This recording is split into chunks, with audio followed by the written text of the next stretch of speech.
এখানকার স্থানীয় বাসিন্দাদের যেটা অভিযোগ যে এখানে বেশ কিছু সামাজিক মাধ্যমে যে ভিডিও বা রিলস তৈরি করা সেটা রীতিমতো মানে দেখা যায় না এবং রীতিমতো বিভিন্ন জায়গাতে অশ্লীলভাবে ভিডিও করা হচ্ছে। আজকে আপনারা এখানে এসেছেন, কি বলবেন? আপনি তো একজন ক্রিয়েটার। হ্যাঁ, দেখুন, আমি আমার 2 বছরের মতো বেশি একটু টাইম আমি সোশ্যাল মিডিয়াতে আছি। তো শুরু থেকে সোশ্যাল মিডিয়াতে আমার মনে হতো, আমি একটা সময় অভিনয়ের সাথে যুক্ত ছিলাম অনেক বছর আগে। তো সোশ্যাল মিডিয়াটাকে দেখে আমার মনে হয়েছিল একটা ঈশ্বর আশীর্বাদের মতো, এইখানে মানুষ ট্যালেন্ট দেখাতে পারে, নিজের নাচ গান অভিনয় সবকিছু। ধীরে ধীরে প্রথমে যেটা গর্ব হতো সেটা এখন লজ্জা হয়।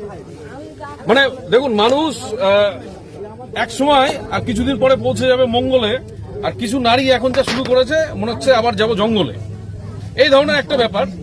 মানে সোশ্যাল মিডিয়ায় নিজের প্রতিভা দেখানো বলতে রবীন্দ্রসঙ্গীতে আমাদের সংস্কৃতি, আমাদের গর্ব পশ্চিমবঙ্গের, তাই তো? রবীন্দ্রসঙ্গীতে এমন নৃত্য প্রদর্শন করছে, এমন খোলামেলা, এমন মানে লজ্জা লাগে। এতে আমাদের সংস্কৃতি নষ্ট হচ্ছে। এই ধরনের প্রচুর কিছু মানে যারা ক্রিয়েটার নিজেদের পরিচয় দিয়ে রিলস ভিডিও এমন ভাবে বানাচ্ছে যেগুলো অশ্লীলতা সীমা অতিক্রম করছে। তো সেইগুলো আমরাও দেখছি রাস্তাঘাটে যেখানে সেখানে। তারপরে সব থেকে বাজে জিনিসটা হচ্ছে, যেমন একটা গঙ্গার ঘাট, এইখানে সে নাচা শুরু করে দিল, পেছনে হয়তো কোনো ভদ্র মহিলা স্নান করছে, সেও তার ক্যামেরায় চলে আসছে। এইগুলোও তো ঠিক নয়।